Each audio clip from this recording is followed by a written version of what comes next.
শঙ্কুদেবের কাছে প্রশ্ন, ভারত কি পারবে? ইসরায়েল যা করেছে, ইসরায়েলের দাওয়াই ভারতকে দিতে পারবে শঙ্কুদেব? কারণ এটা জল মাথার উপর উঠে গেছে।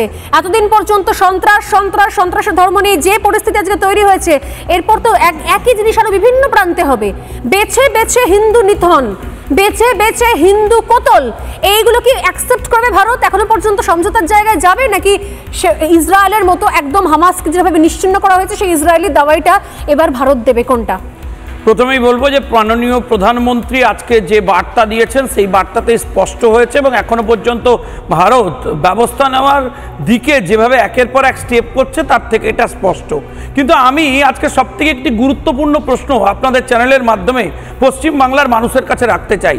যখন সারা দেশ একত্রিত হচ্ছে, যখন সারা পৃথিবী একত্রিত হচ্ছে, যখন সবাই একই সুরে কথা বলছেন, সর্বদলীয় বৈঠক হচ্ছে, তখন আমি একটা প্রশ্ন এই রাজ্যের মাননীয় মুখ্যমন্ত্রীর কাছে রাখতে চাই যে এখনো পর্যন্ত তার কেন সময় হয়নি যে বাংলার 3 জন পর্যটক মারা গেলেন তাদের বাড়ি পর্যন্ত যাওয়ার?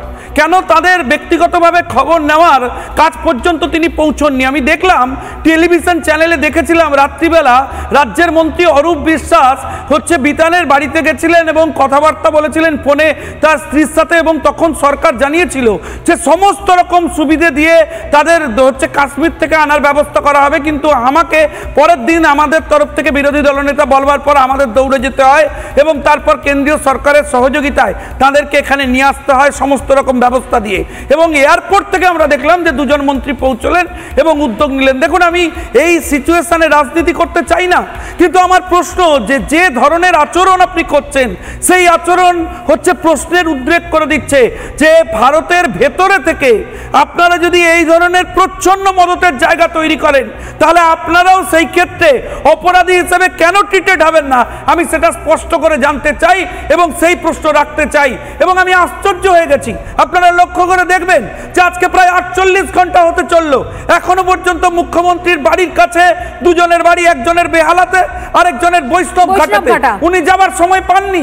আমার প্রশ্ন যে কেন যাবার সময় পাননি, কেন পৌঁছতে পারেননি যেখানে সবাই পৌঁছতে পারছেন, কেন সমবেদনা জানাতে তিনি পৌঁছননি? এটা কি ভয় যে মুখ্যমন্ত্রী সামনে বসে থাকবেন সান্ত্বনা দেওয়ার জন্য, আর তখন এই নিহতের পরিবার, যারা সার্ভাইভার, যারা বেঁচে ফিরলেন, তারা বলবেন যে মাননীয় আমাকে কলেমা পড়তে বাধ্য করা হয়েছিল, আমার স্বামী কলেমা পড়েনি, তার মাথা লক্ষ্য করে গুলি করা হলো, আমরা ওখানে বেঁচে বেঁচে দেখা হচ্ছিল কে হিন্দু, পোশাক খুলিয়ে পরীক্ষা করা হচ্ছিল কে হিন্দু, কার মাথায় সিঁদুর রয়েছে, এটা শুনতে হতো মমতা বন্দ্যোপাধ্যায়কে, সেই জন্য পৌঁছলেন না। তার থেকেও ভয়ঙ্কর আপনি দেখবেন যে এই বিষয় নিয়ে সরাসরি দলগত অবস্থান পর্যন্ত ওনারা ক্লিয়ার করেননি, ওরা চুপ করে রয়েছেন। সরাসরি আমি জানতে চাই যে 30% স্পেসিফিক ভোটের জন্য যখন আপনারা এই কথা বলছেন, আজকে কাশ্মীরের বুকে গিয়ে দেখুন ওখানকার সংখ্যালঘু সম্প্রদায়ের মহিলারা তারা রাস্তায় নেমে প্রতিবাদ করছেন, অথচ আপনি কি তাদের থেকেও বড় সেই মতাবলম্বী যে আপনি তাদের এই প্রতিবাদেও এই পরিবারগুলোর পাশে গিয়ে দাঁড়াতে পারছেন না? আমার প্রশ্ন আপনার কাছে, আমার প্রশ্ন এই রাজ্য সরকারের কাছে, আমার প্রশ্ন তৃণমূল কংগ্রেসের সেই সমস্ত নেতা নেত্রীদের কাছে যে আপনাদের বিবেক আবেগ বোধ নেই, রাজনীতির ঊর্ধ্বে উঠে আপনারা পরিবারদের পাশে কেন দাঁড়াচ্ছেন না? আমার প্রশ্ন সরাসরি। আমি দেখলাম যে কালকে রাত্রে 2 জন গেছেন, 2 জন অ্যারেঞ্জমেন্ট নিয়ে পাঠিয়ে দিয়েছেন। আপনি বলেছিলেন যে আপনার রেসিডেন্ট কমিশনার দিল্লি থেকে সরাসরি এয়ারপোর্টে গিয়ে দেখা করবেন। আমি পুরোটা এয়ারপোর্টে এই 2টো পরিবারের সাথে ছিলাম। কেন আপনার রাজ্য সরকারের কোনো প্রতিনিধি ওখানে যাননি? আপনি আমাকে একটা প্রশ্নের উত্তর দিন। আপনার মন্ত্রিসভায় 44টা মন্ত্রী আছে, আপনার এতজন পাইক বরকন্দাজ আছে, তাদের পেছনে কোটি কোটি টাকা খরচা হয়। আপনি জানেন এই পরিবারের যারা মারা গেছে তারা ছাড়াও বহু পর্যটক যারা ওখানে আটক হয়ে পড়ে রয়েছেন, আমরা বিভিন্ন ট্রেনে তাদের আসবার ব্যবস্থা করছি। রাজ্য সরকার একটা ক্যাম্প করবে না, একজন মন্ত্রীকে পাঠাবে না। পর্যটন মন্ত্রীর কাজ কি? খালি টাকা খাওয়া, ঘুষ খাওয়া? আমি জানতে চাই একটা রাজ্য সরকারের কাছে, হোয়াট ইজ ইউর ফাংশন? আপনি কেন বসে রয়েছেন এই পদে? আমার প্রশ্ন রাজ্য সরকারের কাছে, কোন পরিবারের সহযোগিতার জন্য কোন টিম আপনার ওখানে গিয়ে কাজ করেছে? যদি আমরা রাত্রিবেলা দৌড়ে কাশ্মীর পৌঁছতে পারি মানুষের পাশে দাঁড়ানোর জন্য, তাহলে এই রাজ্য সরকারের এতজন মন্ত্রী, এতজন বরকন্দাজ, এত বাহিনী তারা পৌঁছতে পারবে না কেন? আপনি পৌঁছতে পারবে না মুর্শিদাবাদেও আর পৌঁছতে পারবে না কাশ্মীরেও, তখনই তো লোক আঙুল তুলবে, তখনই তো লোক প্রশ্ন করবে যে সব সন্ত্রাসবাদীদের শুধুমাত্র ধর্ম হয় না বললে হবে না। স্পষ্ট হয় সন্ত্রাসবাদী এবং তাদের সহযোগীদের একটা নির্দিষ্ট ধর্ম হয়, আর সেই ধর্মের জন্য কাউকে কাউকে ঘরে বন্ধ রাখতে হয়, আর সেটাই হচ্ছে পশ্চিমবাংলায়। সেটাই বেশি বিপজ্জনক ওই বাইরের শত্রুদের থেকে ভেতরের শত্রুরা। বিপজ্জনক আরো বেশি যে এই যে ছবিটা কিছুক্ষণ আগে আপনি বলছিলেন যে এই যে জম্মু কাশ্মীর চত্বরে সেখানকার সংখ্যালঘু যাদের পেটে লাথি পড়ে গেল এই ঘটনার পর, তারা রাস্তায় নেমে বিক্ষোভ করছেন, তারা প্রোটেস্ট করছেন।